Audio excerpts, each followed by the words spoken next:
Notre grand moment préféré, hein. Aujourd'hui, nous sommes là pour écouter, pour avoir encore des conseils. Et pour ceux qui sont désireux d'avoir de petits conseils concernant leurs petites difficultés, maman est là. Elle est là. Et puis, tonton voulait chanter sa chanson, mais crois qu'elle va chanter ça elle-même. Non, Maman, non, je sois vous dis bonjour. gentille. Bonjour, Maman. Nicolas, vous êtes lumineux. Merci, Si. maman.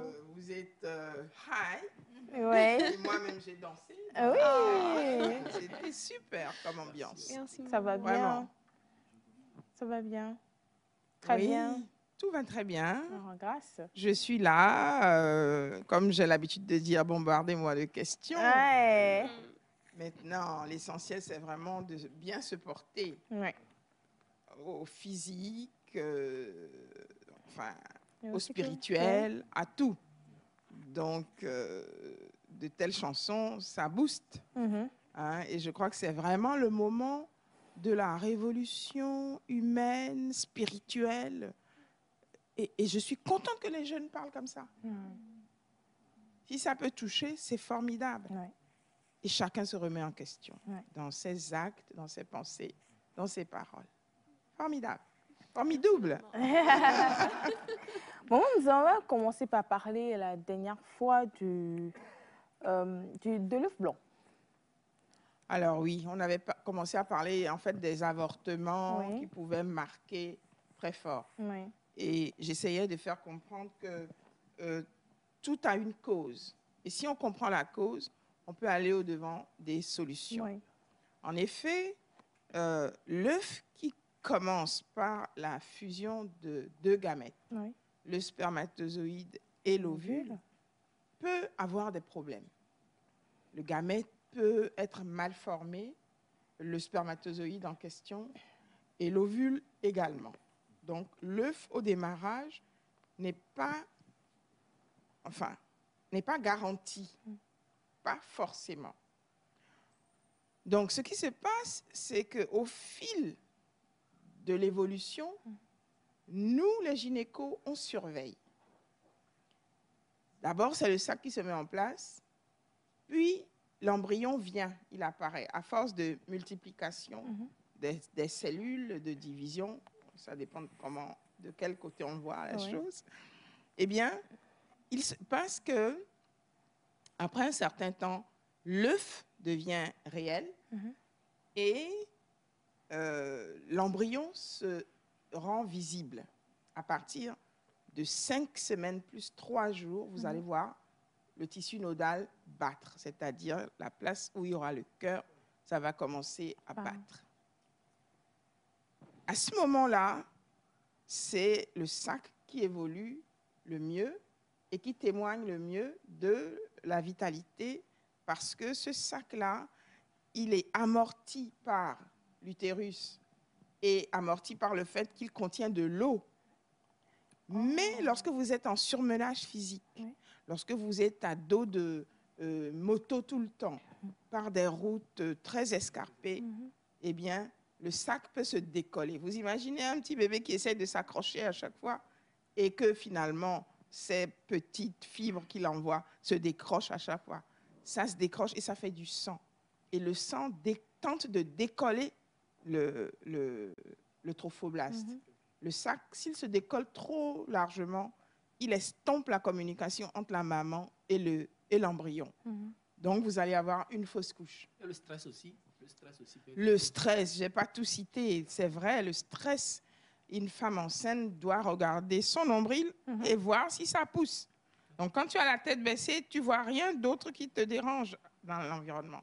C'est vraiment un mot de sagesse, il faut savoir se concentrer. Donc, pas de stress, pas de gueulante, Vraiment, il faut se réserver parce que la tâche qu'on a est une tâche ardue, une tâche noble qui va donner vie. Et donc, si cet œuf s'écoule, on retrouvera l'embryon. C'est pour cela qu'on facture en plus l'examen anatomopathologique. Parce que ce produit d'expulsion, on va l'envoyer à un examinateur qui va repérer les cellules, les cellules du sac, est-ce qu'elles étaient saines, est-ce qu'elles étaient infectées? Qu'est-ce qui s'est passé? On va nous dire ce qui s'est passé. Est-ce qu'il y avait un embryon sur ce trophoblaste? On va nous le dire. Est-ce qu'il n'y avait pas d'embryon? Auquel cas, le sac s'est développé régulièrement, mais nous n'avons pas vu à l'échographie d'embryon apparaître. À ce moment-là, on pourra déclarer que c'est un œuf clair. Parce que le sac, si on le laissait comme ça, à partir d'un certain moment, il continuerait à se développer à cause des hormones qui sont sécrétées jusqu'au moment où, bien sûr, ça ne tiendra pas la route et tout va s'écouler. À ce moment-là, il faut analyser pour savoir si c'est un œuf clair ou pas. De toute façon, une fausse couche qui survient 1, 2 fois, ça, on n'attend même pas la deuxième fois. Il faut rappeler le mari et la dame et faire un checking, voilà, faire un examen préalable à une prochaine conception. C'est très, très important. Donc, il ne faut pas prendre cette affaire-là à la légère parce que c'est quand même éprouvant, comme nous le disions la dernière fois. Et si la personne est très fragile, elle peut se comporter comme cette dame-là dont on disait qu'elle ne voulait plus rien entendre avec les grossesses ni leur manière d'en venir à la grossesse. Voilà. Donc, j'encourage tout le monde à chercher la cause. Hein. Maintenant, j'ai parlé de la fausse couche précoce, mais ça peut subvenir beaucoup plus loin, beaucoup plus après. Sans compter qu'il y a des grossesses qui disparaissent avant même le retour des règles. Parce que l'œuf n'était vraiment pas bon, la nature même élimine ce qui ne peut pas survivre. Voilà. D'accord. Et en fait, ce fléau, je vais dire, ça touche à cette femme. Et non seulement on parle de fausses couches, il y a des œufs clairs aussi. Et il y a certaines dames qui font face aussi au GEU. Oui, alors la grossesse extra-utérine, GEU, c'est une grossesse qui ne s'implante pas dans l'utérus. Alors là, c'est presque plus grave que la fausse couche. Parce que la fausse couche, l'œuf est dans l'utérus, il va trouver sa porte de sortie. Ça peut être cataclysmique aussi, avec beaucoup de saignements, si on ne sait pas appeler au secours rapidement.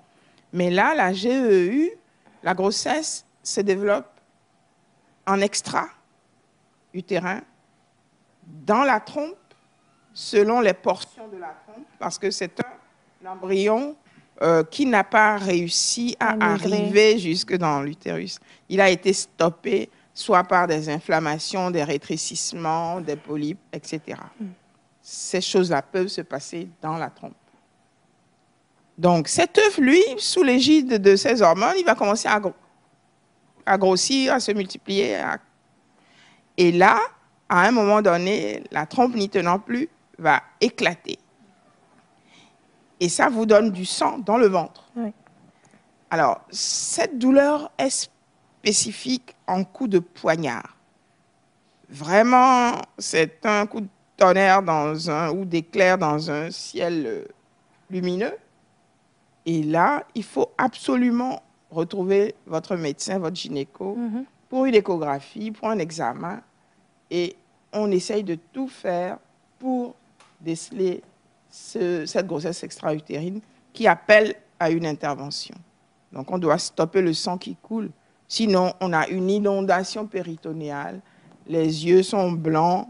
La femme, elle est dyspnéique, elle est mourante, mais elle ne meurt pas quand même parce qu'on est très résistant. Voilà. La tension, pour tension zéro, tension zéro, mais elle est toujours là, attendant qu'on stoppe le saignement. Et là, on la transfuse et elle reprend. Ça, ce n'est qu'une première partie de ce qu'on va apprendre la prochaine fois sur GEU. Et aussi, j'aimerais aussi qu'on parle des dénis de grossesse la prochaine fois. Parce que sur les réseaux aujourd'hui, ça abonde en fait ces témoignages de déni de grossesse où les femmes, c'est au moment d'accoucher qu'elles savent qu'elles sont enceintes.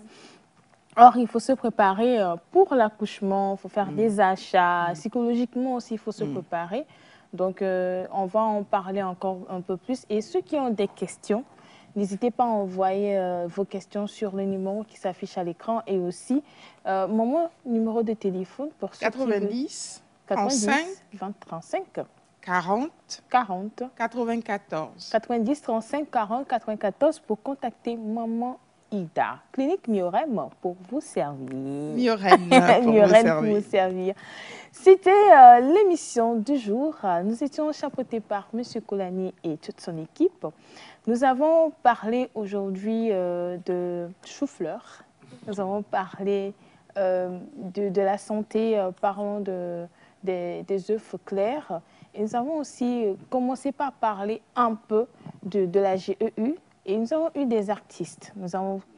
Disons bien que nous avons fait notre travail d'aujourd'hui, ou bien, Émilie? Oui, on a fait notre travail d'aujourd'hui. Et pour tous ceux qui ont envoyé les réponses... On va se voir demain. Demain ou bien le mercredi. Oui, on va se voir demain ou le mercredi. Il y a eu des réponses quand même. Il y a eu des réponses, j'en ai vu aussi. Ouais. Donc, n'hésitez pas à continuer par envoyer vos réponses jusqu'à demain ou mercredi. Et les cadeaux sont là. Maman Noël est là. Papa Noël aussi sera là à partir de demain ou lundi. Donc, restez câblés. À bisous et à demain.